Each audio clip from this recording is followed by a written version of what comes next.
నాదో చిన్న ప్రశ్న అన్న. చెప్పండి సార్. ఇప్పుడు మీ దగ్గర ఉన్న బైబిల్ డిఫరెంట్ గా ఉందన్న. అసలు ఏంది దాని చరిత్ర ఏంది అసలు? ఆ బైబిల్ మీరు ఎప్పుడు అదే పెడతా ఉంటారు ఏంటి అది?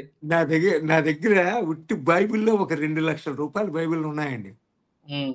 అన్ని రకాల వర్సెస్, హీబ్రూ, గ్రీకు, ఇంగ్లీష్ లోనే 250 వర్షన్స్. ఇవన్నీ చూపిస్తాను ఒకరోజు. మన లైబ్రరీ, నా బెడ్రూమ్ లోనే ఒక లైబ్రరీ ఉంటుంది, ఇక్కడ ఉంటుంది. మొత్తం అన్ని పుస్తకాలే. అయితే ఈ బైబిల్ ఏంటంటే ట్రావెలింగ్ బైబిల్. నాకు ఒక ఫ్రెండ్ ఉండేవాడు అరులు అని. ఆయన ఇండియన్ గ్యాస్ పెద్ద డీలరు. నేను సింగపూర్ కాన్ఫరెన్స్కి వెళ్తున్నప్పుడు నాకు ఇది కొని ప్రజెంట్ చేసాడండి. ఆయన చనిపోయాడు. అప్పటి నుంచి నేను ట్రావెలింగ్ లో ఎప్పుడు ఇదే బైబిల్ వాడతాను. ట్రావెలింగ్ లో అంతా మొత్తం ఇందులో మొత్తం అన్ని ఇందులో రాసుకుంటాను. ఎన్ని సంవత్సరాలు అవుతుందన్న ఇది? ఆల్మోస్ట్ 27 years అవుతుందండి ఇది. అయితే ఇంట్లో ఉన్నప్పుడు తెలుగు ఇది చదువుతాను. ఈ తెలుగు బైబిల్ ఇది చదువుతాను ఇంట్లో ఉన్నప్పుడు. అలాగే కొన్ని ఇంగ్లీష్ బైబిళ్ళు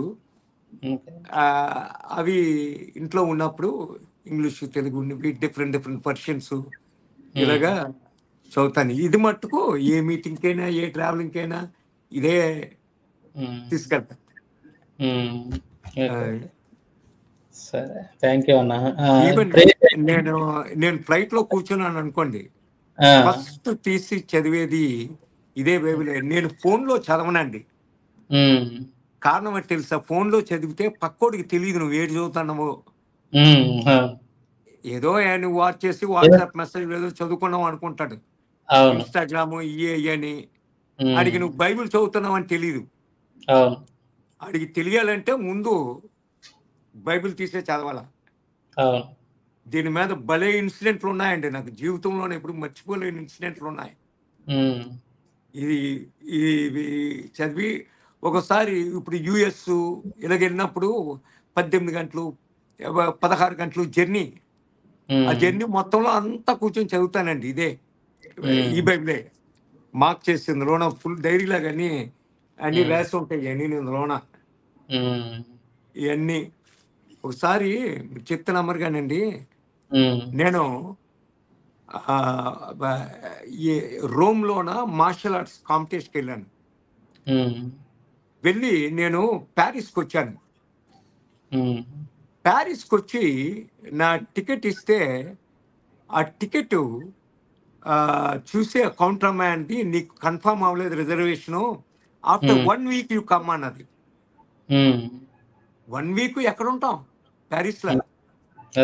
ఓ మై గాడ్, అక్కడ కోకో కోలా కూడా తాగలేమండి యూరోప్లో. ఇక్కడ మనకి 38 రూపాయలు 40 రూపాయలు దొరికిన టిన్ను అక్కడ $4 అండి. ఒకసారి $6 ఒక టిన్ను. ఒక భోజనం చేయాలంటే 30 యూరోలండి. $30, $35 యూరోస్. ఇప్పుడు అలాగా నాకు మర్చిపోయిందండి, ఏం చేయాలో తెలియదు. అయితే ఆ రోజుల్లోన ఇలాగా క్రాస్ ఉన్న పిన్ను నా షర్ట్కి ఉండేదండి, క్రాస్ తోటి. నేను అలాగా ఒక సైడ్లో నిలబడి అలాగ ఆలోచిస్తున్నాను, ప్రభా ఏం చేయాలా? ఎందుకంటే నేను అక్కడి నుంచి ఈజిప్ట్ వెళ్ళాలి, కైరో. నా టికెట్ అక్కడి నుంచి కైరో. సో ఏం చేయాలో బోధపట్టలేదు. అలాగున్నప్పుడు సడన్ గా నా ముందున ఒక అమ్మాయి నడుచుకొని వెళ్ళిపోతుంది. తక్కువ నా పక్క చూసింది, ప్రాబ్లం అని అడిగింది. అడిగితే నేను I have to go to the Cairo, నా రిజర్వేషన్ కన్ఫర్మ్ అవ్వలేదు అన్నాను. అనగానే టక్మని చూసింది నా పక్కలాగా. జస్ట్ ఫ్యూ సెకండ్స్ అది చూసి నా చేతిలో టికెట్ పట్టుకొని వెళ్ళిపోయిందండి. ఆ అమ్మాయి ఎవరు? ఆ రోజుల్లో ఈ ఎలక్ట్రానిక్ టికెట్లు అవి కాదు కదా, అవును. మాన్యువల్ టికెట్లు. హ్మ్. ఇది నేను మాట్లాడుతుంది 1990 అండి, ఆ! 90లోన. హ్మ్. Almost 34 years back. హ్మ్. అప్పటికి వాట్సాప్లు, సోషల్ మీడియాలు ఏం లేవు. హ్మ్. పేపర్ టికెట్లు ఉండి, సో పట్టుకొని వెళ్ళిపోయిందండి. ఆ! నాకు ఇప్పుడు చెప్పండన్న. ఏం చేయాలో తెలీదు. అలా నిలబడి హ్మ్. ఉన్నాను. హ్మ్. హాఫ్ అన్ అవర్ తర్వాత పిఎస్ సిస్టమ్‌లోన, ఎయిర్‌పోర్ట్ పిఎస్ సిస్టమ్‌లోన, డిగాల్ ఎయిర్‌పోర్ట్ పారిస్‌లోన, హ్మ్.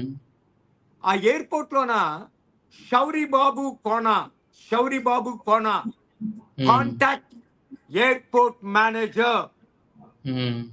అని అనౌన్స్ అవుతుందండి. ఆ! నాకు మతిపోయింది. ఇదేంట్రా నా పేరు పెట్టి ఈ పారిస్ ఎయిర్‌పోర్ట్‌లోన ఆ! ఎయిర్‌పోర్ట్ మేనేజర్ అంటారని చెప్పి, నేను హ్మ్. ఆ ఎయిర్‌పోర్ట్ మేనేజరు హ్మ్. ఆఫీస్ ఎక్కడుందో కనుక్కొని, హ్మ్. నేను లిఫ్ట్ తీసుకొని 4థ్ ఫ్లోర్ ఎక్కడో ఆ ఫ్లోర్‌కెళ్ళానండి. ఓకే. అక్కడ చూసాను ఎయిర్‌పోర్ట్ మేనేజర్ ఆఫీసు. హ్మ్. చూసి నేను లోనకెళ్ళగానే నాకు మతిపోయిందండి. నా హ్మ్. టికెట్ తీసుకొని వెళ్ళిపోయింది కదా ఈ అమ్మాయి. హ్మ్. ఈ అమ్మాయి మేనేజర్ అండి. ఎయిర్‌పోర్ట్ మేనేజర్ ఆవిడ. హ్మ్. కూర్చొనుంది.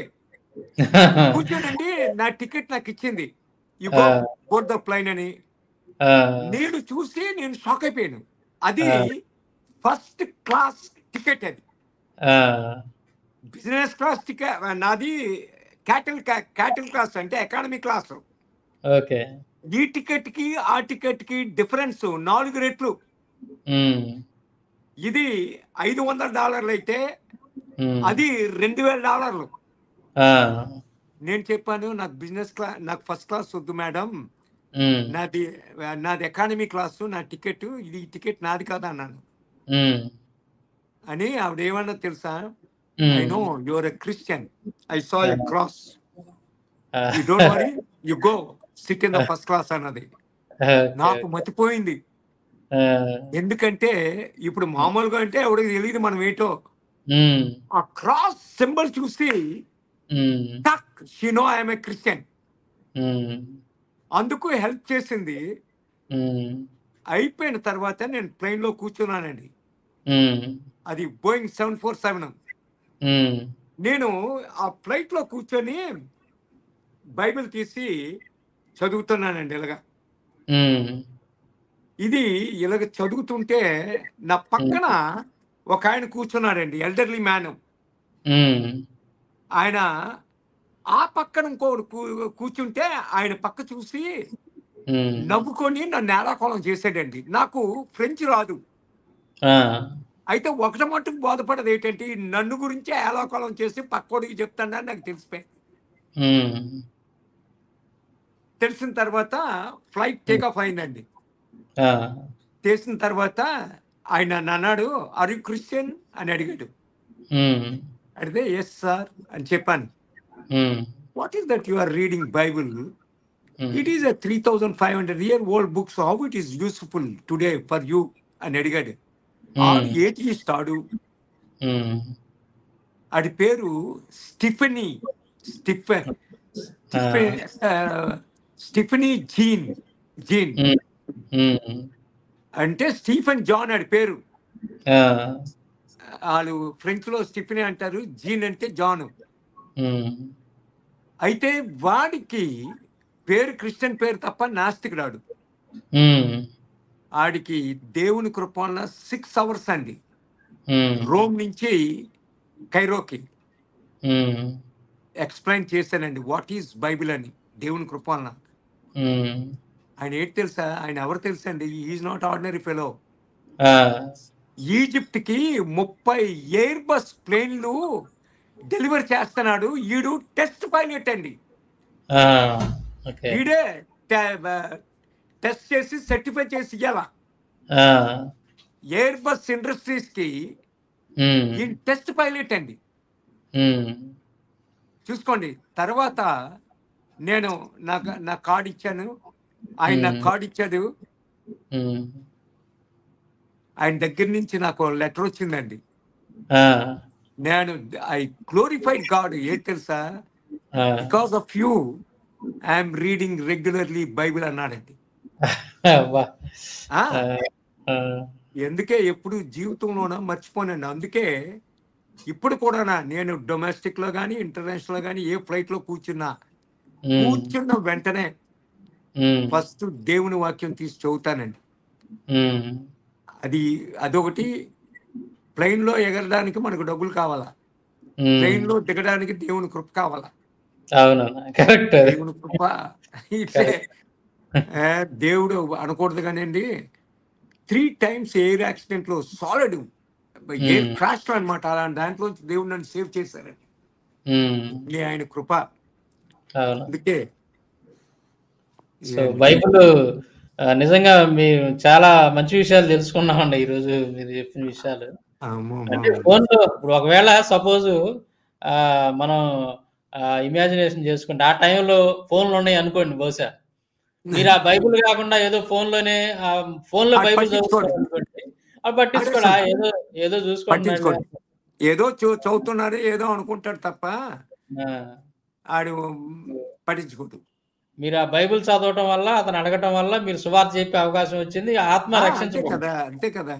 ఆ ఫ్లైట్‌లో. సువార్త చెప్పే అవకాశం వచ్చింది అది. దేవుడు అవకాశం కల్పించాడు.